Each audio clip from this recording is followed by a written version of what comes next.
sua Bíblia no Evangelho de Jesus, segundo escreveu Marcos, no capítulo 10, versos 46 a 52.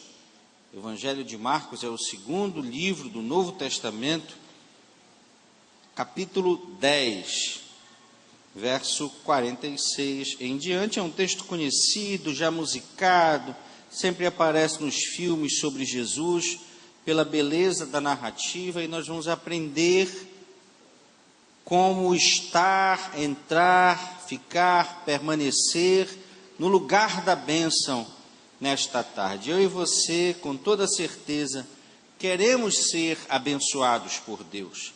Às vezes foi até esse desejo, essa necessidade, muitas vezes, que nos levou para próximo de Deus, para fazer parte de uma igreja. A necessidade ou desejo de uma bênção.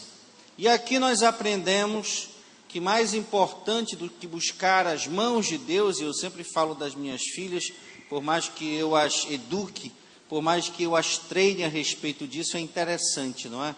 Como a criança tem essa característica, antes dela olhar para o seu rosto, ela olha para a sua mão, não é? Para ver o que você trouxe para ela.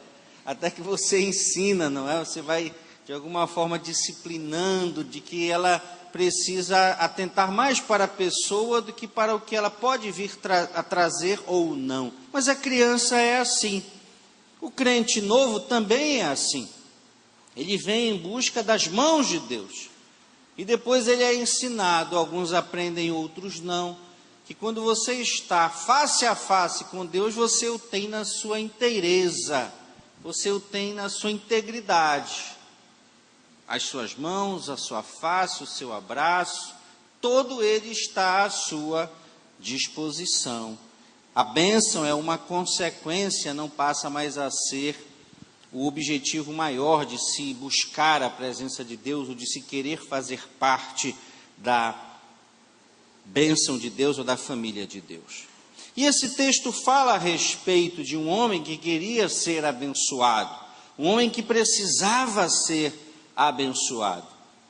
Mas nós vamos perceber que Jesus, naquela época, naquele contexto seu, quando por aqui caminhava na sua humanidade, abençoava sem hora marcada. Jesus não tinha um templo, Jesus não tinha uma igreja na qual se reunia na segunda ou na terça. Não, ele ia caminhando, ele ia ensinando, ele ia transmitindo vida, ele ia liberando palavra de salvação, palavra de cura, palavra de libertação. Jesus também, obviamente, tinha as suas limitações. Ele estava em um lugar e não estava em outro. Há episódios em que Jesus libera uma palavra de cura à distância, mas ele próprio liberava. Hoje nós estamos num outro tempo. Nós sabemos que Jesus está no céu, à destra de Deus, mas através do Espírito Santo, que também é Deus, as bênçãos se manifestam em vários lugares ao mesmo tempo, porque ele é onipresente. E essa onipresença de Deus manifesta na sua igreja, manifesta nos seus filhos, faz com que nós possamos, vários de nós, e ao mesmo tempo de nós, solicitarmos, orarmos, rogarmos por uma ajuda de Deus, por uma bênção de Deus, e sermos atendidos. Mas ainda assim, nós precisamos estar no lugar certo. E não é mais um lugar físico, não é uma igreja, é um lugar espiritual, para que possamos alcançar as bênçãos que queremos de Deus. E esse lugar nós normalmente denominamos do centro da vontade de Deus. No centro da vontade de Deus nós somos curados, nós somos libertos, nós somos abençoados, nós temos a nossa angústia da alma aquietada ou retirada, a paz nos é dada como presente, a bênção se manifesta, seja ela qual busquemos. E na história aqui de Marcos capítulo 10, nós vamos aprender um pouco de como entrarmos e ficarmos no lugar da bênção. Diz assim o texto bíblico: e foram para Jericó. Quando ele, Jesus, saía de Jericó, juntamente com os seus discípulos e numerosa multidão, Bartimeu, cego mendigo, filho de Timeu, estava assentado à beira do caminho. E ouvindo que era Jesus o Nazareno, pôs-se a clamar: Jesus, filho de Davi, tem compaixão de mim. E muitos o repreendiam para que se calasse, mas ele cada vez gritava mais: Filho de Davi, tem misericórdia de mim. Parou Jesus e disse: chamai-o. Chamaram então o cego, dizendo-lhe: tem bom ânimo, levanta-te, ele te chama. Lançando de si a capa, levantou-se de um salto e foi ter com Jesus. Perguntou-lhe Jesus: que queres que eu te faça? Respondeu o cego: mestre, que eu torne a ver. Então Jesus lhe disse: vai, a tua fé te salvou. E imediatamente tornou a ver e seguia a Jesus estrada fora. Feche os seus olhos mais uma vez. Pai, muito obrigado pelas bênçãos já liberadas sobre as nossas vidas nesta tarde tão especial, pelo louvor, pelo ofertório, pela comunhão, nesse momento quando separamos um tempo precioso na nossa agenda deste domingo, para ouvirmos a Tua palavra. O que podemos dizer é: fala conosco, Senhor, precisamos ouvir a Tua voz, nos dirige, nos guia, nos ajuda, nos exorta, nos ensina a sermos cada dia mais parecidos contigo, Jesus, e estarmos mais próximos de Deus, do Pai, do Espírito Santo, do centro da Tua vontade, estar nos Teus caminhos. Sê conosco, meu Pai, é o que eu te peço, em nome de Jesus, amém e amém. O que me chama a atenção nesse texto, eu já antecipo, é essa frase, essa expressão, que Bartimeu estava assentado à beira do caminho. Esse texto pequeno como é muito rico. Eu já ouvi ministrações e já ministrei apenas sobre o fato de Bartimeu ter lançado fora a sua capa para se encontrar com Jesus. Já dava uma ministração, porque nós íamos analisar, não é, o que essa capa representa na vida do homem, da mulher, que diz que quer se encontrar com Deus, que diz que quer dele se aproximar, quer fazer parte da sua família, mas muitas vezes quer levar a capa. Mas isso era, ou seria, uma outra ministração. Hoje o meu foco é essa assertiva do texto, não é? Um detalhe que parece despercebido, secundário, mas que na verdade revela algo importante, porque se não fosse importante não estava registrado. Dizendo que Bartimeu estava assentado à beira do caminho. Ele estava na hora certa, porque Jesus estava por ali passando, mas nós vamos perceber que ele estava no lugar errado. E talvez aquela fosse a sua única ou última chance para receber a bênção que ele precisava. Percebendo isso, é que ele age de uma forma diferenciada e atrai a atenção de Jesus para si, para que a sua vida pudesse realmente ser mudada. E nós vamos entender que o fato dele estar fora do caminho, à beira do caminho, à margem do caminho, era um empecilho para que ele fosse abençoado. Em outros textos bíblicos dos evangelhos, nós vamos encontrar essa expressão, por exemplo, na parábola do semeador, em Mateus capítulo 13, verso 43, dentre aquelas 4 espécies de sementes que representam, na verdade, as vidas, os comportamentos humanos, uma era exatamente a semente que caiu à beira do caminho. E essa semente, diz o texto de Mateus capítulo 13, que foi comida pelas aves. Ela não chegou nem a germinar, como aquela outra, não é, que caiu nos espinhos e germinou, mas depois foi sufocada. Não, essa aqui nem germinou, porque as aves vieram, diz o texto bíblico, e a comeram.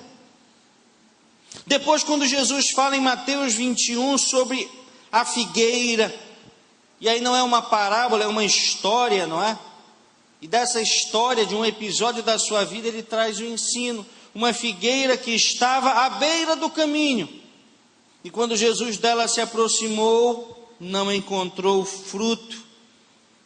E aquela figueira então foi destruída, tornou-se seca exatamente porque estava à beira do caminho e era infrutífera. Logo, fora do caminho, são encontrados nos textos bíblicos os mendigos, os bêbados, os infrutíferos, os inconstantes na fé, as prostitutas. E se estabelece então uma diferença entre aqueles que estão no caminho e aqueles que estão fora do caminho. E antes que você pense que a mensagem vai direcionar uma exclusão definitiva para pessoas nessa condição, eu já lhe digo que não, pelo contrário. O que Jesus está aqui ensinando e o que a Bíblia vai ensinar é que pessoas assim precisam ser ajudadas. Pessoas assim precisam ser trazidas para o caminho, para que as suas vidas realmente mudem. O grande problema hoje é que as pessoas querem mudar sem mudança. As pessoas querem levar, adaptar, ajustar, relativizar o Evangelho de Jesus naquilo que o Evangelho é absoluto para a sua condição. E aí você vê várias discrepâncias, vários absurdos sendo ensinados, sendo pregados, sendo vividos em nome de Jesus ou dizendo-se em nome de Deus, por atitudes que estão completamente fora do caminho. E é isso que o texto mostra, que Jesus quer receber essas pessoas. Jesus as ama como ama as pessoas que já estão no caminho, mas para que a sua vontade nelas se manifeste de maneira plena, é preciso mudança. E a história de Bartimeu vai revelar essa mudança, e nós vamos aprender na Bíblia Sagrada, quando ela nos ensina a respeito de vários caminhos, ensinos sobre os caminhos, que, como Jesus mesmo disse, só há um caminho, e é Ele mesmo, Jesus Cristo, nosso Senhor e Salvador. Disse por aí que, e aí é tomando o ensino, um brocardo antigo, não é? Que dizia que todos os caminhos levavam a Roma, porque Roma era uma capital mundial durante o início da Idade Média, depois da conquista dos romanos, do estabelecimento do Império Romano, e se dizia, todos os caminhos levam a Roma, e depois se transferiu isso para a religião, e se dizia, todos os caminhos levam a Deus, e nós sabemos que isso não é verdade, só há um caminho para Deus, e esse é Jesus Cristo, nosso Senhor. E quem diz isso não é homem, quem diz isso não é denominação, quem diz isso não são os evangélicos, quem disse isso foi o próprio Cristo. Mas a Bíblia fala de caminhos também no Antigo Testamento. E o primeiro alerta que a Bíblia nos faz sobre caminhos é cuidado.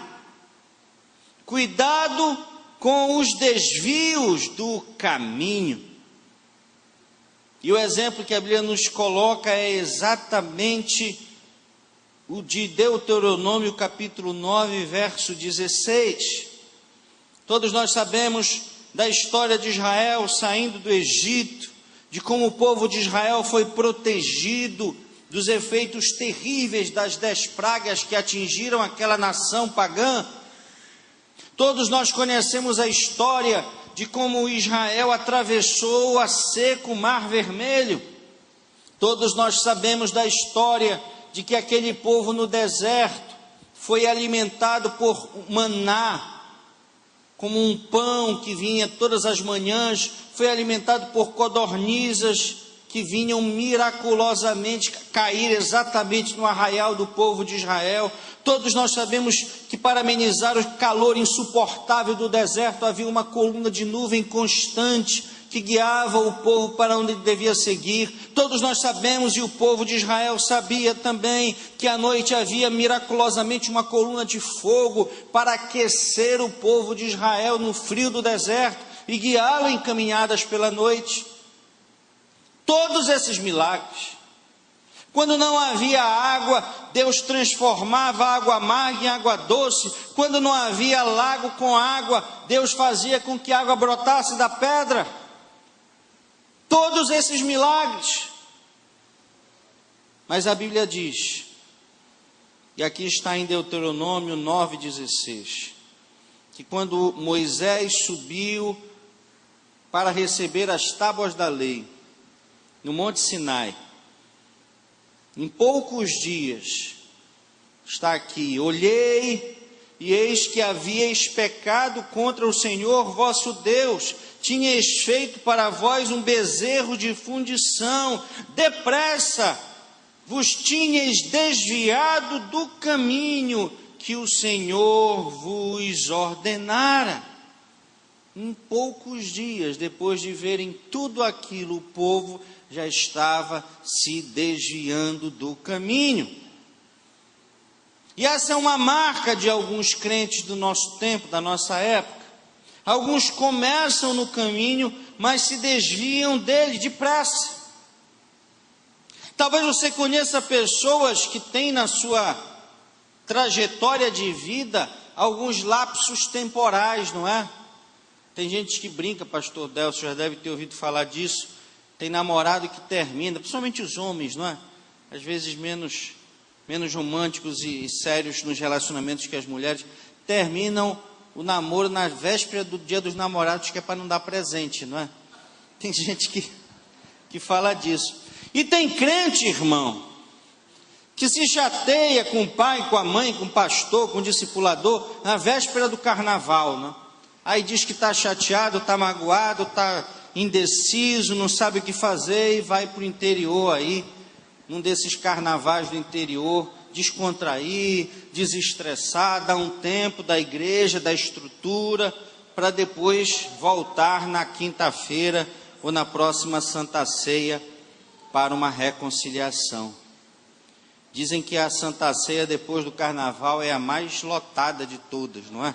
Por conta dessas atitudes. Nós sabemos, queridos, que a nossa juventude e parte da igreja está lá no nosso sítio, não é? No Koinonia, 25º Koinonia, bodas de prata do Koinonia, que bênção. E não é mais um retiro dos jovens, é um retiro das famílias da igreja, estão lá e temos certeza que estão sendo ricamente abençoados. Mas as pessoas desviam-se do caminho. E lá em Mateus, no capítulo 7,13, está dito, olha, entrai pela porta estreita, porque larga é a porta e espaçoso o caminho que conduz à perdição, e muitos são os que entram por ela. Portanto, há um caminho largo de facilidades, de tolerância, de relativização da verdade, mas há um caminho estreito da cruz, da renúncia, e esse é o caminho da salvação. Qualquer um, apóstolo, bispo, pastor, pastora, profeta, profetisa, que pregue, que ensine a respeito de um evangelho, que não seja este o evangelho de Jesus, um evangelho de renúncias, está obviamente querendo pregar uma mensagem fácil, acessível, agradável, mas que provavelmente não conduzirá aquelas pessoas para o céu, porque o caminho do céu é esse caminho de renúncias todo dia, de atenção, de alerta, de cuidado, todos os dias, de um exercício da liberdade, mas de uma liberdade que está sujeita à vontade de Deus. Então, o primeiro alerta que nós recebemos nessa tarde é cuidado, não se desviem do caminho. Quem já está no caminho precisa nele permanecer, contra tudo e contra todos, mas seguindo adiante. A segunda coisa que nós aprendemos é que há caminhos que Deus não quer que andemos, mas muitas vezes nós insistimos nesses caminhos. Lá em Números, no capítulo 22, verso 22 a 30 e 31 a 35, nós temos aquela famosa história de Balaão. daquele fato sobrenatural de uma mula, de um animal, ter falado com um profeta. E aí, se você for ler, você vai entender que naquele tempo os profetas eram contratados pelos reis para profetizar, para falar. Muitas vezes eles falavam em nome de Deus, e muitas vezes eles eram contratados para falar aquilo que o soberano queria que eles falassem. Então a profecia era um tipo de declaração espiritual de um homem que tinha este dom. E para isso então Balaão foi chamado. E aqui nessa narrativa de Números, número 22, a partir do verso 22, nós percebemos então Balaão e a sua mula. E hoje em dia, quando a gente lê, não é, a pessoa não sabe quem é a mula, quem é o jumento, não é, entre Balaão e o animal. Porque por incrível que pareça, o animal parece que tinha uma sensibilidade espiritual que o profeta não possuía ou havia perdido. E ali no diálogo, quando o anjo se revela finalmente a ele, ele diz assim: porque tu já 3 vezes empacastes a jumenta, eis que eu saí como teu adversário, porque o teu caminho é perverso diante de mim. A jumenta me viu e já 3 vezes se desviou de diante de mim. Na verdade, eu agora te haveria matado, e a ela deixaria com vida. E aí Balaão disse ao anjo: pequei, porque não soube que estavas neste caminho para te opores a mim. Agora, se parece mal aos teus olhos, voltarei. E o anjo falou então a Balaão: vai-te com estes homens, mas somente aquilo que eu te disser, isso falará. E assim Balaão foi com os príncipes de Balaque.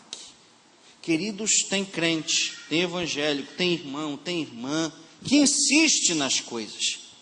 Eu não quero lhe dizer que quando algo der errado, algumas pessoas agem assim, pensam assim, não é? De que quando uma coisa dá errada, quando ela começa mal, é para ele desistir. Nem sempre é assim. Nós veremos na história do próprio Bartimeu que as coisas não começaram muito bem para ele. Jesus, por exemplo, passou dele. Nós veremos que Bartimeu começou a chamar por Jesus e as pessoas diziam: cala a boca, cego, cala a boca, ele já foi. E ele insistiu. Mas quando as coisas assim, ou quando algumas coisas, quando alguns caminhos que nós escolhemos, quando alguns planos que nós elaboramos, começam a dar errado, ou muito errado, ou constantemente errado, é hora pelo menos de refletirmos: será que é isso que Deus quer para mim? Será que não é um sinal de Deus? Pelo menos a lâmpada amarela, o sinal amarelo tem que acender, para um alerta, para um despertamento. Porque o texto é claro. Se Balaão insistisse a 4ª vez, o anjo teria que matá-lo. E a mula voltaria vivinha da silva, não é, pastora Nazaré? Mas o profeta ficaria ali, pela insistência em fazer aquilo que não era a vontade de Deus, em andar por um caminho que era considerado perverso diante de Deus. Querido, querida, não adianta insistir em um caminho que Deus não aprova. Esse caminho é caminho de morte. Provérbios capítulo 14, verso 12 nos diz: há caminho que ao homem parece direito, excelente, mas ao seu fim é caminho de morte. E é por isso que eu e você precisamos hoje, dentro de tantos dons que estão à nossa disposição, descritos, explicados na Bíblia Sagrada, eu e você precisamos mais do que nunca de um dom chamado discernimento. As coisas estão muito misturadas, as coisas estão muito confusas, as coisas estão acinzentadas, não há mais clareza entre o certo e o errado. E quando as coisas estão assim, nebulosas, turvas, sombreadas, é preciso discernimento. E o discernimento é um dom espiritual. A sabedoria ajuda? É claro que sim. O tempo, os erros, os acertos ajudam também.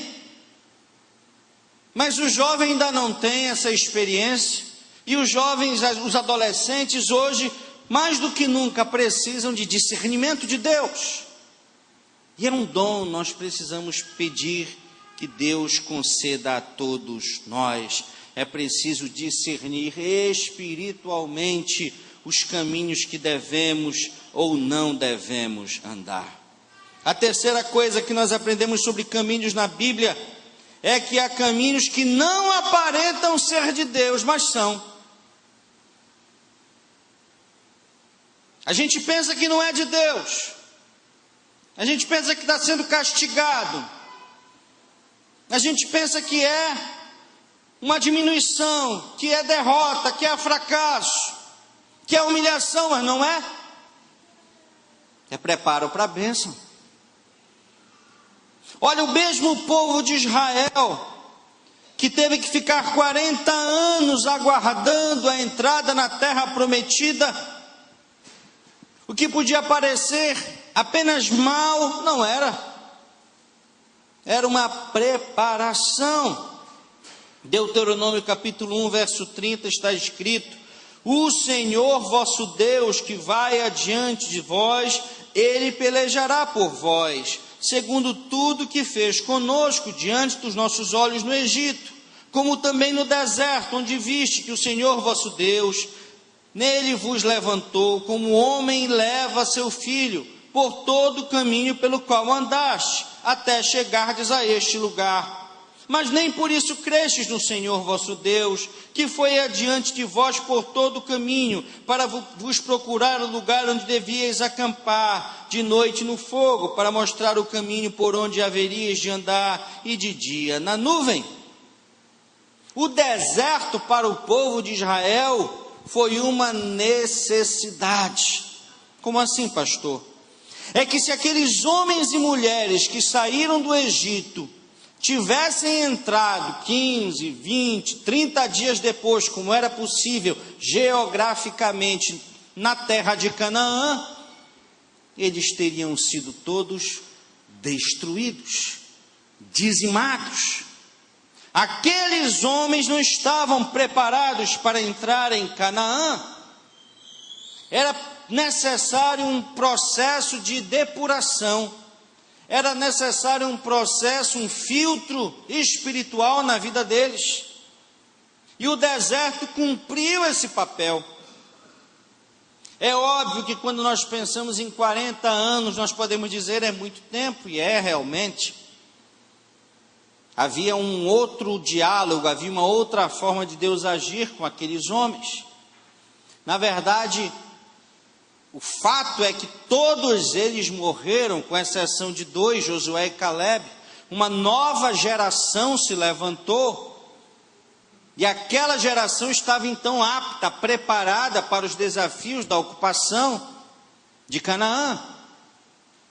Nós não precisamos morrer fisicamente como aqueles homens e mulheres precisaram, mas eu e você precisamos morrer todo dia um pouco, no nosso eu, na nossa vontade, nas nossas razões. Muitas vezes precisamos abrir mão de atitudes, de condições, de situações, para podermos estar preparados para o melhor de Deus. Às vezes, como eu falei há pouco, a perda de uma situação, a perda de uma condição, a perda de um emprego, a redução de um salário pode parecer o fracasso. Mas se Deus estiver conosco, Ele vai nos exaltar, amém, queridos?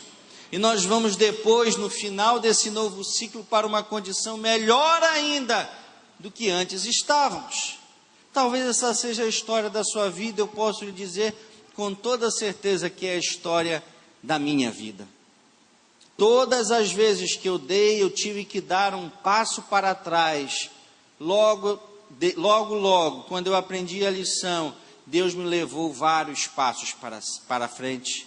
Quando eu tive que andar um degrau para baixo, descer um degrau para baixo, logo, Deus me levou vários degraus para cima, porque eu já estava preparado, eu já havia aprendido, eu já estava apto para os novos desafios daquele outro andar da vida, da profissão, do ministério, dos relacionamentos. É assim que Deus age. Mas eu deixo lhe dizer uma coisa: se Deus estiver comigo e com você, se Deus estiver conosco, nós podemos estar no deserto, nós podemos estar no escuro, nós podemos estar num lugar pedregoso, montanhoso. Se Ele mandou, se Ele estiver ao nosso lado, lá nós vamos prosperar. Amém, queridos? Creiam nisso. Há caminhos que são para provação, e Israel mais uma vez é o exemplo, mas na provação Deus está conosco, e a provação cumprirá nas nossas vidas um propósito. Mas tenha certeza que depois da provação Deus tem reservado para mim e para você uma terra que mana leite e mel. Amém? Se você crê nisso, aplauda ao Senhor, porque Ele é bom. Aleluia. A quarta coisa que nós aprendemos é que Deus tem os seus caminhos. Deuteronômio capítulo 11, 22 está dito: porque se diligentemente guardar de todos estes mandamentos que vos ordeno, para os guardardes, amando o Senhor vosso Deus, andando em todos os seus caminhos, e a Ele vos achegardes, o Senhor desapossará todas essas nações, e possuireis nações maiores e mais poderosas do que vós. Todo lugar que pisar a planta do vosso pé, desde o deserto, desde o Líbano, desde o rio Eufrates, até o mar ocidental, será vosso. Ninguém vos poderá resistir. O Senhor vosso Deus porá sobre toda a terra que pisardes o vosso terror e o vosso temor, como vos já tenho dito. Deus tem os seus caminhos, e nós precisamos descobrir esses caminhos e neles andar. O caminho da bênção é o caminho da verdade, é o caminho da integridade, é o caminho da honestidade, é o caminho dos frutos do Espírito, ou das expressões do fruto do Espírito. É o lugar da bênção, é o lugar da prosperidade, é o lugar do sucesso, é o centro da vontade de Deus. E a chave, ou a porta, ou o mapa para esse caminho é obediência. Está dito aqui, não é? Se diligentemente guardardes todos esses mandamentos. É por aí, seguindo essa rota que nós chegaremos até os caminhos que Deus tem para as nossas vidas. Retornando a Bartimeu. O fato é que Bartimeu estava fora do caminho, e ele sabia disso. Ele havia se acostumado a isso, mas ele havia ouvido falar de um Jesus que endireitava caminhos, de um Jesus que dizia ser o caminho. E ele olha para a sua situação e decide: eu quero estar nesse caminho. Talvez você olhe para a sua vida nesta tarde e diga: pastor, a minha vida é tortuosa, os meus caminhos são sempre como que atalhos, eles não têm uma sequência, eles não seguem, não é? E quem dirige sabe disso, como nós temos que tomar todo cuidado com caminhos tortuosos, as placas de alerta surgem, não é? Porque o bom caminho, a boa estrada é aquela reta enorme, não é? Sem lombadas, sem nada, a gente vai ali na tranquilidade. Mas quando há curvas, quando há muitas rupturas, quando há entroncamentos, nós temos que tomar cuidado dobrado. E ali então, Bartimeu se viu nessa situação. Jesus podia mudar a vida dele, Jesus podia endireitar os seus caminhos, podia alterar e reverter para sempre a sua história, o seu presente, o seu futuro, o seu destino. E ele então decide tomar uma atitude. Ele decide mudar a sua situação, como às vezes nós falamos aqui, mudar mudando. Porque há pessoas que dizem que querem mudar, mas na verdade elas não querem mudar. E ele clama por aquele que podia ajudá-lo a mudar a sua vida. Às vezes, nos momentos de luta, de dificuldade, nós chamamos por tantas pessoas, nós ligamos para tanta gente, nós passamos tanto WhatsApp, nós postamos lá no Facebook, mandamos e-mail, expomos a nossa vida para pessoas que não podem nos ajudar. Mas Jesus tem o poder de mudar a história de qualquer pessoa, amém, queridos? E Bartimeu compreendeu isso. Talvez cego como era, e toda pessoa que tem uma deficiência, a ciência já mostra que desenvolve outras habilidades, e aquele que é cego desenvolve muito mais a percepção da audição, e ele deveria ouvir muitas histórias a respeito de Jesus, do que Jesus fazia, do que Jesus ensinava, do que Jesus pregava. E ele então decide que Jesus era a solução dos seus problemas.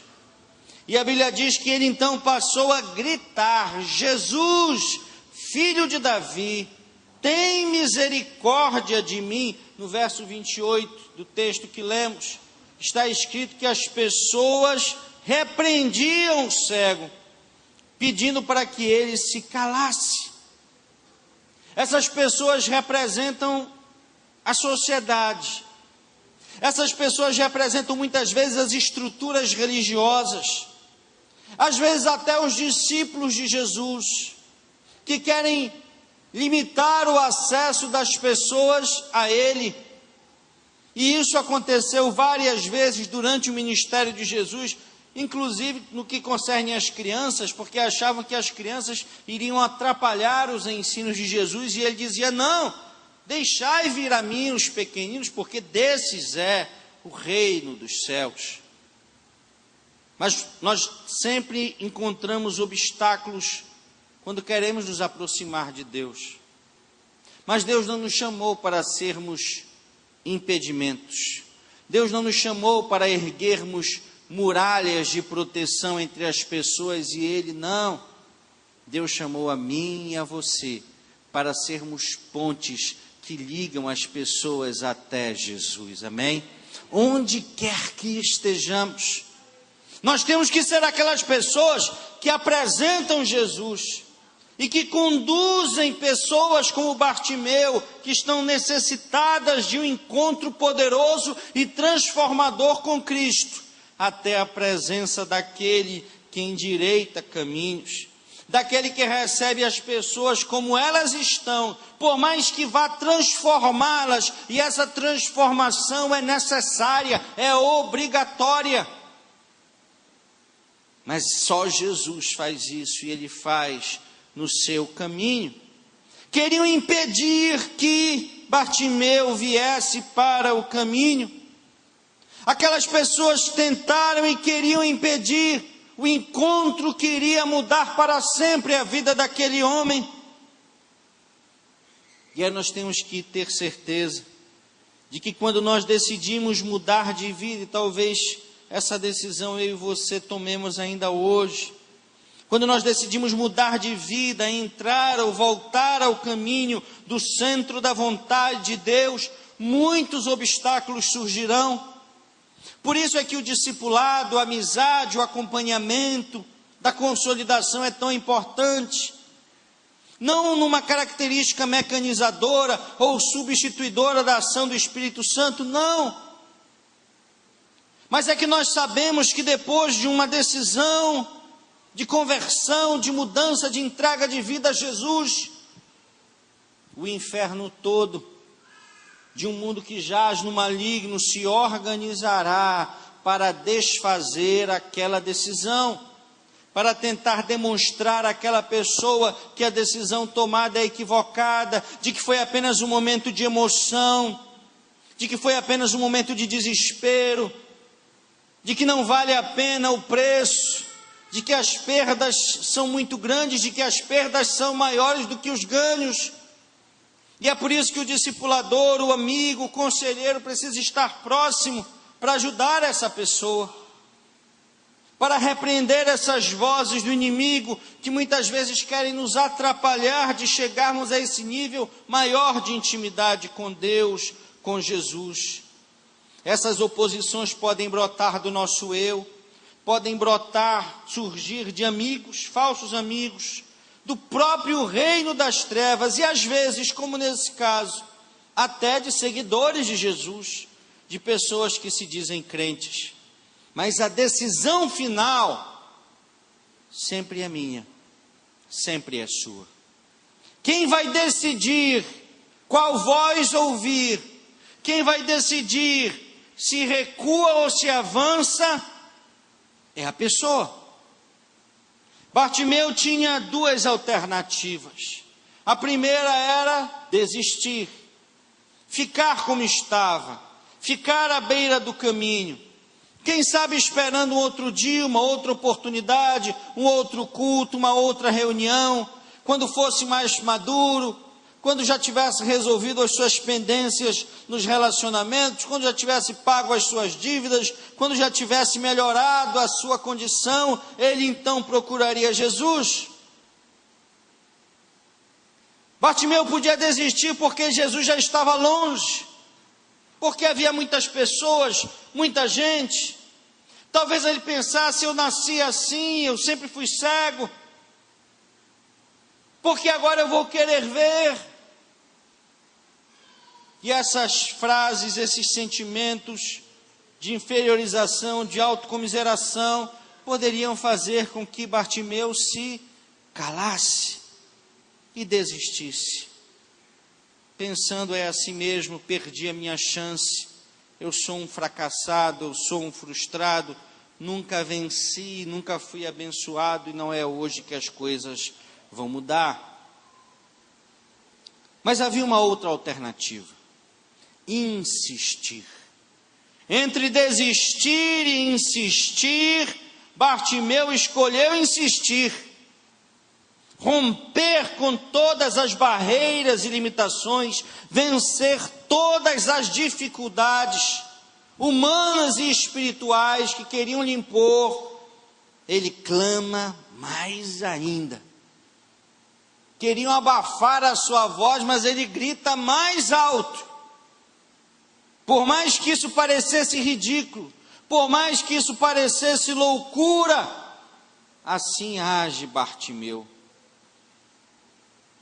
E por essa sua atitude louca, ridícula, Jesus tem a sua atenção chamada por ele. Da mesma forma que aquela mulher que sofria há tantos anos de um mal de fluxo de sangue que não cessava de maneira nenhuma, e ela vai se esgueirando, não é, com uma cobra, com uma lagartixa, seja que figura se queira colocar, vai pelo chão, empurrando a multidão até tocar na orla das vestes de Jesus. E no meio de todo aquele empurra, Jesus diz: olha, alguma coisa aconteceu, saiu virtude de mim. E a vida, a história daquela mulher foi também mudada para sempre. Nós, como filhos de Deus, como membros da família de Deus, muitas vezes precisamos agir assim, de maneira fora dos padrões estabelecidos, daquilo que é politicamente correto, daquilo que se impõe, daquilo que se espera como o obrigatório num determinado contexto, e é com esse tipo de atitude que nós vamos atrair a atenção de Deus para as nossas vidas. E assim fez Bartimeu. Ele não se intimidou, ele não recuou, ele insistiu. E aí Jesus parou. Jesus teve a sua atenção chamada para aquele homem. E ele, que já o amava desde sempre, como a todos daquela multidão, pediu que Bartimeu declarasse a sua necessidade, o que ele queria de Deus. E ele então o chama para o caminho. E ali no caminho, ele decide mudar a história de Bartimeu. No verso 50, nós lemos o episódio da capa. Bartimeu lança de si a capa da mendicância, a capa da derrota, a capa do fracasso, a capa da humilhação, que ele usava desde criança, e num salto, entra no caminho e vai ter com Jesus. E é uma lição para as nossas vidas, porque todos nós precisamos mudar. Todos nós, eu e você.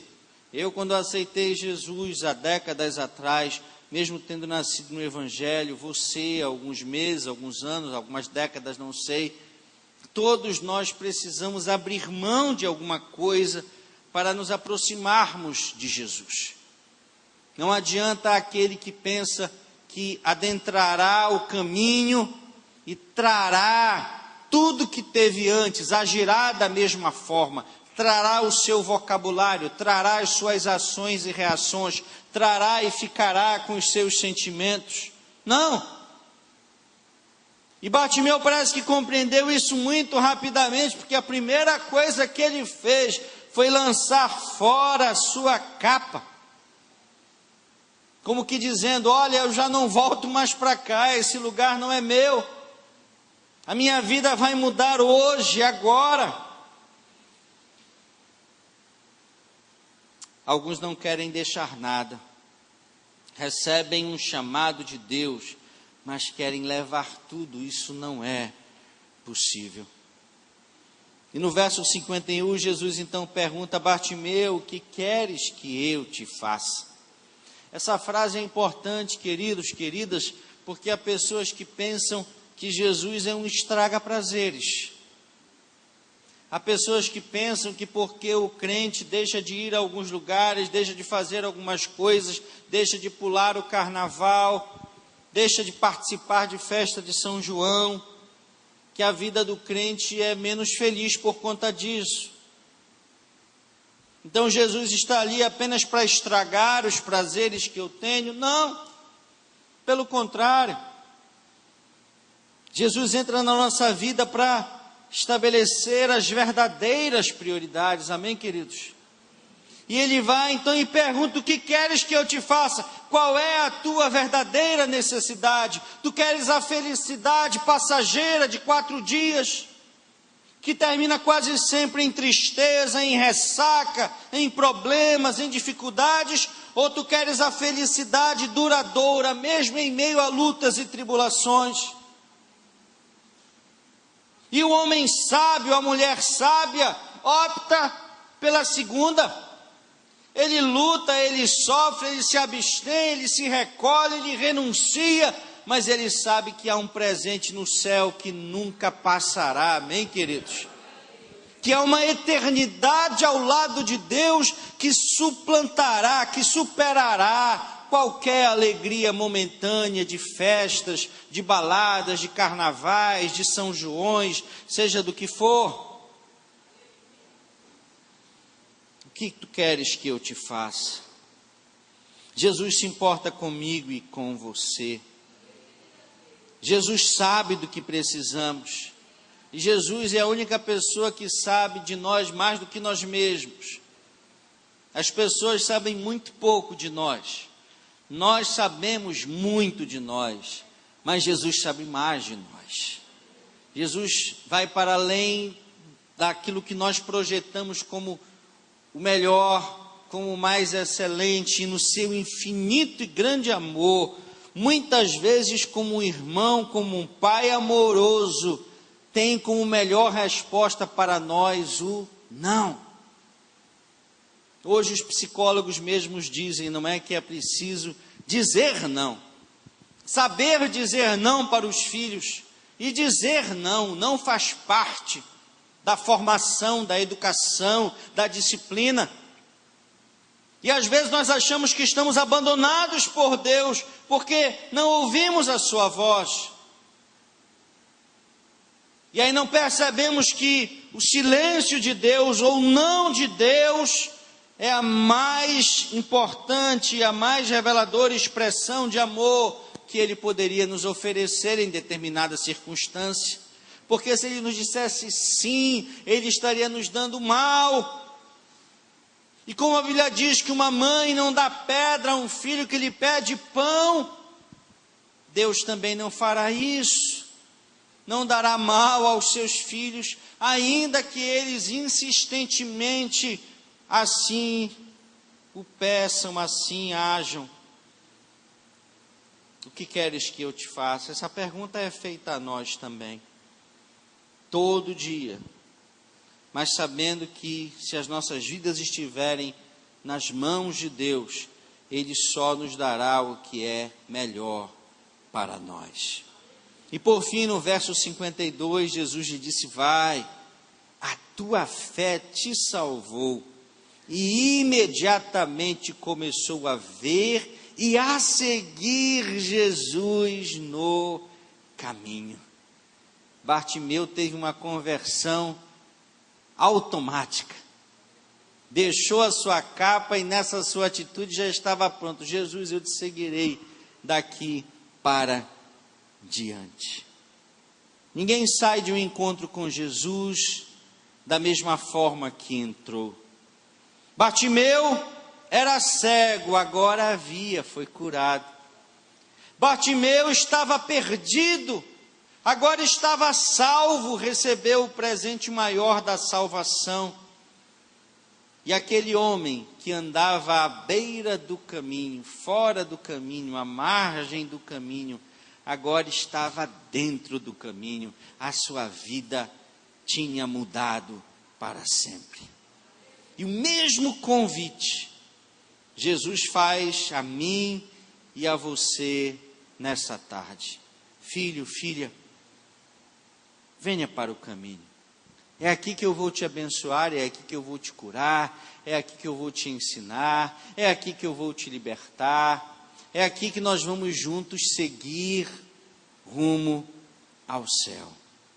Se você aceita esse convite, fique de pé nessa hora, por favor.